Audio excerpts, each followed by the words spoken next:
Hello welcome दोस्तों, स्वागत करता हूँ फिर से आप सबको आपके अपने इस चैनल में। तो गई जिस वीडियो के ऊपर बात करेंगे डॉज कॉइन के बारे में और साथ ही में हम यहाँ पर डिटेल्स में बात करेंगे वाजिरेक्स के बारे में। आज के डेट में हमें वाजिरेक्स का टाउन हॉल देखने को मिलेगा, उसके ऊपर डिटेल्स में डिस्कस करेंगे और यहाँ पर ना बात करेंगे वाजिरेक्स की कुछ ऐसे इंपॉर्टेंट इश्यूज़ के बारे में जो हो सकता है कि आप में से बहुत सारे लोगों को भी नहीं पता हो, ठीक है।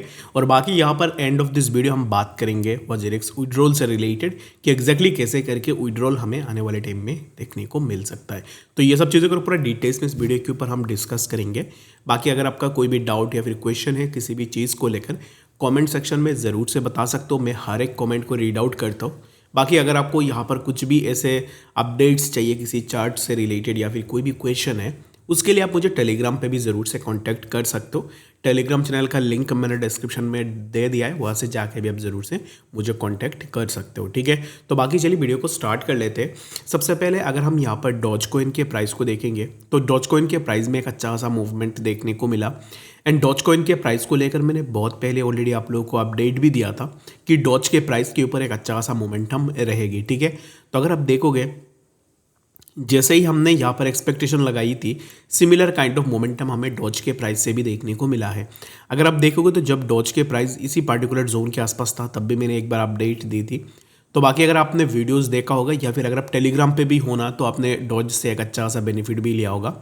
उसके बाद डायरेक्टली हमें डॉज के प्राइस के ऊपर एक मूवमेंट देखने को मिली विच इज़ नियर अराउंड 31%। उसके बाद फिर से डॉज में करेक्शन हमें देखने को मिला and after that correction continuation momentum हमें डॉज के प्राइस में देखने को मिला है।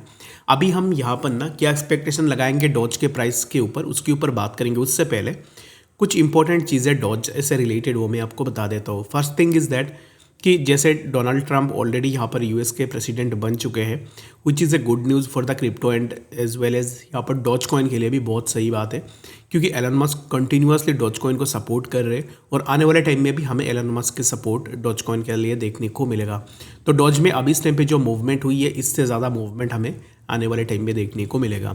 I am kind of bullish on Dogecoin और मेरे हिसाब से आने वाले टाइम में कंटिन्यूएशन मोमेंटम हमें डॉज कॉइन के प्राइस में देखने को मिलेगा। अगर आप बाइंग बनाना चाह रहे हो डॉज कॉइन में, it's totally up to you, आप अपने अकॉर्डिंग ज़रूर से देख लेना, क्योंकि मैंने बाइंग के लिए इसी जोन पे रेकमेंड भी किया था। तो जिसने भी बाई की होगी वो अभी इस टाइम पे प्रॉफिट में भी होगा।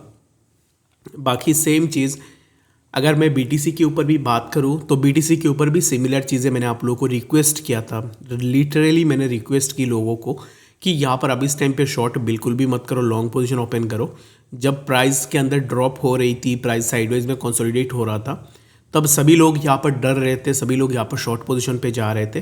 तो मैंने यहाँ पर लिटरली लोगों को रिक्वेस्ट करके कहा है कि अभी इस टाइम पे शॉर्ट मत करो, जितना हो सके उतना एक्यूमुलेट करने की कोशिश करो। बाकी जिसने भी बात सुनी होगी, जिसने बाइंग बनाई होगी, तो आपने यहाँ से बहुत अच्छा खासा प्रॉफिट भी किया होगा। बीटीसी के लिए जब बीटीसी पहले यहाँ तक गया था 73,000 पे, उसके बाद एक करेक्शन हमें बीटीसी में देखने को मिली और ये जो करेक्शन हुआ था 67,700 के आसपास। और मैंने यहाँ पर परफेक्टली आपको चार्ट बना के डिटेल्स में एक्सप्लेन करके भी बताया था कि प्राइस के लिए यहाँ पे सपोर्ट, और एग्जैक्टली अगर आप देखोगे तो बीटीसी ने इसी जोन पे ही अपना सपोर्ट को सस्टेन किया जहाँ पर हमने मार्क करके आपको बताया था। और यहाँ पे सपोर्ट सस्टेन करने के बाद कंटिन्यूएशन मोमेंटम हुई। अगर मैं आपको बताऊँ किसी ने यहाँ पर भी एंट्री ली होगी बीटीसी में तो नियर अराउंड ऑलरेडी आपने 9% के आसपास प्रॉफिट बीटीसी में तुरंत किया होगा, ठीक है। तो बाकी अगर आपने प्रॉफिट किया है मेरे वीडियोस से, आपको हेल्प मिल रही है, तो आप मुझे कमेंट सेक्शन में ज़रूर से बता सकते हो। ये सिर्फ शुरुआत है, आने वाले टाइम में आपको ऐसे वीडियोस, ऐसे प्रॉफिटेबल सिग्नल्स, ऐसे एनालिसिस आपको ज़रूर से फ्री ऑफ कॉस्ट में देखने को मिलेगा। बाय द वे मैं आपको बता दूँ कि मैं कोई भी सिग्नल्स या फिर कुछ भी यहाँ पर सेल नहीं करता हूँ, जो भी है वो बिल्कुल फ्री ऑफ कॉस्ट में है। तो बाकी बहुत सारे ऐसे फेक मेरे नाम पे चैनल्स मिल जाएंगे या फिर मेरे नाम पे लोग बोलेंगे कि हमें पैसे दो, हम सिग्नल्स प्रोवाइड करेंगे। तो मैं बता दूं कि मेरा कुछ भी पेड नहीं है, सब कुछ फ्री ऑफ कॉस्ट में है। टेलीग्राम पे आपको सिग्नल्स भी फ्री ऑफ कॉस्ट में देखने को मिल जाते हैं, ठीक है। तो आई होप कि आपको बीटीसी एंड यहाँ पर ना इसके बारे में डिटेल्स में समझ में आ गया होगा। तो चलिए भी बात करते हैं यहाँ पर बाकी ऑल्ट्स के बारे में, जैसे कि वाजिरेक्स के बारे में हम यहाँ पर डिस्कस करते हैं कि एग्जैक्टली वाजिरेक्स में इस टाइम पे क्या हो रहा है। वाजिरेक्स का जो टाउन हॉल है वो हमें आज के डेट में हमें देखने को मिलेगा। इस टाउन हॉल पे क्या बातें होगी उसके ऊपर हम अगर देखेंगे तो फोर्थ टाउन हॉल में वाजिरेक्स ने बताया कि rebalancing calculator and discuss the value drives that are being explode as part of the restructuring efforts. तो अब इस टाइम पे जो भी रिस्ट्रक्चरिंग एफर्ट हो रही है, रीबैलेंसिंग, ये सब चीज़ें ना अब इस टाइम पे इसी पार्टिकुलर टाउन हॉल के ऊपर बात होगी। बाकी ये वर्ड्स देख के अगर आप कंफ्यूज हो रहे हो तो ये जानबूझ के ही ऐसे कंफ्यूजिंग वर्ड रखा जाता है मेरे हिसाब से, क्योंकि रीबैलेंसिंग में कोई यहाँ पर इजी वर्ड भी रखा जा सकता था। उसके बाद बाकी जितने भी वर्ड्स हैं उन वर्ड्स में आप इजी कुछ भी वर्ड्स रख सकते थे, बट यही है कि उन्होंने कुछ टफ वर्ड्स यूज़ किए हैं जिसके मीनिंग बहुत सारे लोगों को नहीं पता होगा, एंड अलॉन्ग विद दैट लोग थोड़ा कंफ्यूज भी होंगे कि एग्जैक्टली ये चीज़ है क्या। ठीक है, तो बाकी इन चीज़ों को सिंपल वर्ड में भी बोला जा सकता है। तो अभी ये जो टाउन हॉल है, इस टाउन हॉल में बाकी कुछ ये आप एक्सपेक्टेशन नहीं लगा सकते हो कि क्या बातें होगी क्या नहीं होगी। जो रिस्ट्रक्चरिंग है, जो रीबैलेंसिंग कैलकुलेटर है, जैसे कि पहले भी उन्होंने एक रीबैलेंसिंग कैलकुलेटर शेयर किया था जहाँ पर उन्होंने बताया था कि किस डेट में क्या होगी क्या नहीं होगी, कब तक विड्रॉल मिलेगी, सिमिलर चीज़ें बात की थी। तो अब इस टाइम पे इस टाउन हॉल में भी यही चीज़ें, इन चीज़ों के ऊपर ही बात होगी। ठीक है, मैं इस टाउन हॉल को लेकर बिल्कुल भी यहाँ पर ऐसे एक्सपेक्ट नहीं कर रहा हूँ कि कुछ पॉजिटिव आउटकम निकल के आ जाए या फिर वो विड्रॉल के लिए कुछ स्ट्रेट फॉरवर्ड बता दे, ऐसा बिल्कुल भी मैं एक्सपेक्ट नहीं कर रहा हूँ। मेरे हिसाब से ये टाउन हॉल बाकी टाउन हॉल की तरह ही होगा जहाँ पे बताई जाएगी कि हम काम कर रहे हैं। ठीक है, तो बस वही बातें हमें सुनने को मिलती है। जब भी आप क्वेश्चन पूछो आप कर क्या रहे हो, नहीं हम काम कर रहे हैं। ठीक है, इट्स बिना 2 मंथ्स ऑलरेडी, तो अभी तक वो काम ही कर रहे हैं। तो बाकी कब तक विड्रॉल आएगी उसके बारे में अभी तक उन्होंने कुछ बताया नहीं है। तो मैं उम्मीद एंड मैं ट्रूली होपफुल ये हूँ कि इस टाउन हॉल सेशन में वो लोगों को बता दे कि कब तक वो लोगों को अपने फंड्स देंगे। ठीक है, और एक चीज़ जो कि मैं वीडियो के स्टार्टिंग में आपको बता रहा था कि वज्रेक्स में एक इशू जो मैंने यहाँ पर देखा है उसके ऊपर मैं आपको बता देता हूँ।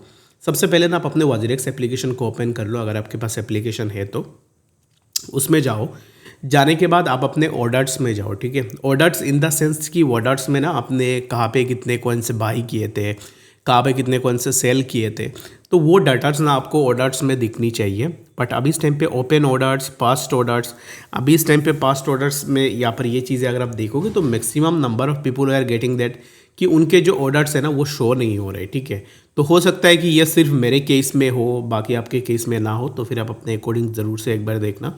और मेरे हिसाब से कुछ ऐसे लोग हो सकते हैं जिनको सिमिलर इश्यूज़ आ रही है, बस ये हो सकता है कि ये इश्यूज़ सिर्फ मुझे ही आ रही हो, आपको नहीं आ रही हो। तो आप अपने अकॉर्डिंग भी ना एक बार इस चीज़ को चेक कर लेना, मुझे बता देना कि एग्जैक्टली आपके केस में ऑर्डर हिस्ट्री में आपका जो पास्ट ऑर्डर है वो शो हो रहा है कि नहीं। ठीक है, तो हो सकता है कि मेरा ही पर्सनली ग्लिच हो रहा है, बाकी मुझे नहीं पता। बाकी आपका भी हो रहा है तो मुझे बता देना ताकि मुझे भी पता चले कि हो सकता है कि ये सबके साथ ही हो रहा है। ठीक है, उसके बाद अगर हम वज्रेक्स एप्लीकेशन में देखोगे तो एप्लीकेशन में आओगे ना तो उसके ऊपर आपको बहुत कम ऐसे चीज़ें देखने को मिलेंगे, जैसे कि अगर आप यहाँ पर कोई की बाई सेल इनमें जाते हो तो इन दैट केस अभी तो कोई भी यहाँ पर सर्विसेज चालू नहीं है, तो कब तक चालू होगी उसके ऊपर भी कोई भी अपडेट अभी तक नहीं है। ठीक है, जैसे कि मैंने कल आपको बताया था कि एक र्यूमर है जो एंड ऑफ दिसंबर हो सकता है वज्रेक्स में डिपॉजिट एंड विड्रॉल स्टार्ट हो जाए वापस से। बाकी देखते हैं कि आने वाले टाइम में क्या स्टेप लेते हैं, जो भी स्टेप्स लेंगे उनके ऊपर हम डिटेल्स में डिस्कस करने की आने वाले टाइम में कोशिश भी करेंगे। ठीक है, तो बाकी आई होप कि आपको डिटेल्स में बातें समझ में आ गई होगी। कुछ भी डाउट है या फिर कन्फ्यूजन है कमेंट सेक्शन में भी ज़रूर से बताना। मिलेंगे नेक्स्ट सेशन अपडेट्स के साथ, तब तक के लिए गुड बाय।